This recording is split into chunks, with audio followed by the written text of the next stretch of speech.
देखिए, आज हम सब लोग जो है कि समाजवादी के हमारे सभी एक प्रतिनिधिमंडल के रूप में हम लोगों ने समय लिया था जिलाधिकारी महोदय से कुछ बातों को लेकर के, क्योंकि उनके संज्ञान में डालना जरूरी था और उसको लेकर के हम लोग आए। जैसे मतगणना के संबंध में कुछ आवश्यक बातें करनी थी, तो कि हमारे कितने टेबल लग रहे हैं, किस तरह से एजेंट रहेंगे और आरओ टेबल पर किस तरह से रहेगा, और जो पोस्टल जो हमारा बैलेट है उसकी गणना किस तरह से की जाएगी।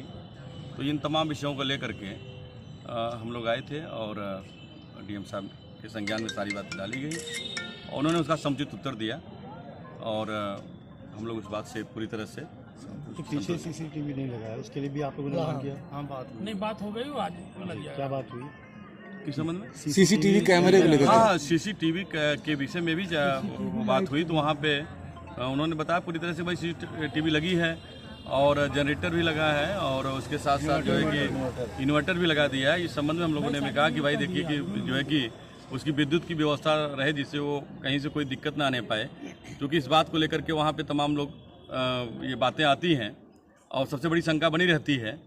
तो उसको लेकर के वहाँ पे हमारे जो एजेंट हैं वहाँ पे रखवाली भी कर रहे हैं और इन्होंने उसकी पूरी व्यवस्था सीसीटीवी की किया है, उसके लिए जनरेटर इन्वर्टर सबकी व्यवस्था की है। आज ईवीएम को लेकर दो नामजद 50 पहले उसको किस प्रकार से देखते हैं ईवीएम हंगामे में को लेकर के? देखिए, ईवीएम हंगामे को लेकर के जो बातें वहाँ पे हुई, तो सबसे पहली बात ये रही कि वो संदिग्ध हालत में हमारे लोगों ने देखा जिसपे वो ट्रक थी उस पर न तो उस पर परमिशन लगा हुआ था कोई और न तो जो है कि किसी प्रकार बाहर का नंबर भी था, और संदिग्ध हालत में वहाँ लोगों ने देखा तो उसकी जानकारी प्रशासन को दिया। तो प्रशासन वहाँ पहुँच करके जो है कि उसको पूरी तरह से उसका निराकरण कराए और लोग संतुष्ट हुए। तो उसको तो डीएम साहब ने भी उस बात को माना था कि इसको जाना चाहिए कलेक्ट्रेट में और ये चली आई यहाँ पे गलती से। तो निश्चित रूप से हमारे लोग संतुष्ट हुए और वो ट्रक फिरा करके यहाँ पे अपना आई। वो जो भी एक्स्ट्रा मशीनें थी और जो बिगड़ी हुई मशीनें थी वो मुगराबाद शाहपुर के लिए थी, तो उससे भी हम लोग संतुष्ट हुए, उसमें भी किसी प्रकार कोई दिक्कत नहीं।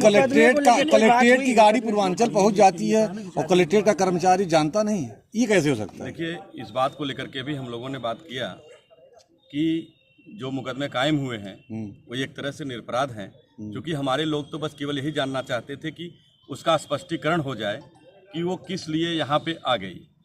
तो उसका भी डीएम साहब ने कहा कि हम इसके विषय में बात करके उसमें भी जो है हम निष्पक्षता से जो है कि उस पर होगा किसी प्रकार कोई कार्रवाई आगे के लिए उन्होंने आश्वासन दिया है, उसका भी निराकरण हम 3-4 दिन के अंदर इसको कर देंगे। कितने लोगों के खिलाफ मुकदमा दर्ज हुआ है?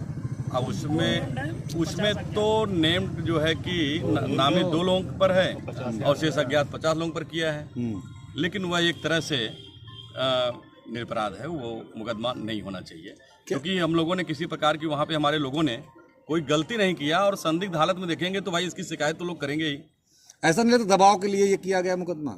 नहीं, दबाव के लिए तो बिल्कुल नहीं है। नहीं, दबाव, क्योंकि अभी काउंटिंग होनी है, ऐसे में दबाव सफाइयों के ऊपर। हाँ, ये ऐसा संभव हो सकता है, लेकिन हम लोगों को पूरी उम्मीद है कि जहाँ पे जिलाधिकारी जी ने ये स्वतः आप लोगों से भी उन्होंने कहा था कि ये भूल से यहाँ पे आ गई थी, तो उसमें हमारे लोगों की कतई गलती नहीं है। मुझे भरोसा है कि उसमें जो है निष्पक्षता से जांच होगी और वो मुकदमे वापस होंगे। ठीक बहुत डेलीगेट्स आए थे, क्या बात? नहीं, देखिए, वो जो हमारा काउंटिंग की प्रक्रिया संपन्न होगी उसके लिए आए थे वहाँ पे कुछ सुविधाओं के लिए। तो एक उन्होंने पत्र मुझे दिया है जिसमें वो उन्होंने जो सीसीटीवी कैमरे बढ़ाने के लिए कहा, हमने उनको बता दिया ऑलरेडी सीसीटीवी कैमरे वहाँ पे लगे हुए हैं, उसकी फीड उनको चाहिए थी, वो मैं प्रोवाइड कराने के लिए हमने उनको बोल दिया है। और 2 लाइट लगाने के लिए उन्होंने कहा था, वो भी हम बढ़ा रहे हैं, वो भी हमने उनको बता दिया। बाकी जनरेटर और इन्वर्टर की व्यवस्था हमने ऑलरेडी सभी सीसीटीवी कैमरे पे की है, वो उनको जानकारी थी, तो वो भी हमने दोबारा से फिर भी उनको एक्सप्लेन कर दिया है। और अतिरिक्त कुछ पास जारी करने के लिए उन्होंने कहा था कि जो उनके लोग बैठते हैं वहाँ पे चेक करने के लिए, वो भी हमने पहले एक पास जारी किया था, एक और कर देंगे, वो उनको हमने बता दिया, जिसके बाद में वो संतुष्ट होकर चले गए। इसके अतिरिक्त जो काउंटिंग एजेंट बनाने हैं सभी कैंडिडेट्स को, उसके लिए हमने 30 तारीख तक का समय निर्धारित किया है। तो उसके लिए हमने पत्र भी सभी कैंडिडेट्स को भेज दिया है और 30 तारीख तक वो भी मतगणना जो एजेंट बनेंगे तो वो हमें सूचना दे देंगे, हम लोग ससमय उसको बना देंगे। काउंटिंग की प्रक्रिया में क्या क्या चीज़ें होती है वो भी विस्तार से मैंने उनको बता दिया। उसका भी जो इलेक्शन कमीशन का निर्देश है उसका निर्देश भी हम उनको उपलब्ध करा रहे हैं, ताकि वो जो काउंटिंग एजेंट आएंगे उनको भी अच्छी तरीके से समझा दें। उनका भी जानकार होना ज़रूरी है क्योंकि एक जटिल प्रोसेस है और जो वहाँ पे ARO और RO काउंटिंग संपन्न कराएंगे तो जितने काउंटिंग एजेंट हैं वो भी इस पूरी प्रक्रिया से वाकिफ़ रहेंगे और पहले से अगर उसको पढ़े हुए रहेंगे तो फिर कोई किसी प्रकार का संशय, किसी प्रकार का कन्फ्यूज़न नहीं आता। तो इस प्रकार से बहुत अच्छे माहौल में वार्ता हुई और उन्होंने सभी जो प्रक्रियाएं हैं और पूरी जानकारियों पर प्रसन्नता व्यक्त की और हमने उनको ये कहा है कि इसके अतिरिक्त भी कोई अगर कभी भी उनको किसी चीज़ में जानकारी प्राप्त करनी हो तो हमसे प्राप्त करें। मीडिया के लिए क्या गाइडलाइन काउंटिंग दिन रखी है? मीडिया के लिए हम लोग मीडिया सेंटर वहाँ पे बना रहे हैं और उसके पासेस हम लोग जारी करेंगे और एक वहाँ पे बढ़िया व्यवस्था कर रहे हैं। वहाँ पे टीवी की व्यवस्था आप लोगों के लिए रहेगी और इसके अतिरिक्त इंटरनेट की व्यवस्था भी हम आप लोग वाईफाई की सुविधा हम लोग देंगे। अगर आपको आवश्यकता पड़ेगी तो आप ले सकते हैं, अदरवाइज़ वैसे वहाँ पे नेटवर्क अच्छा काम करता है।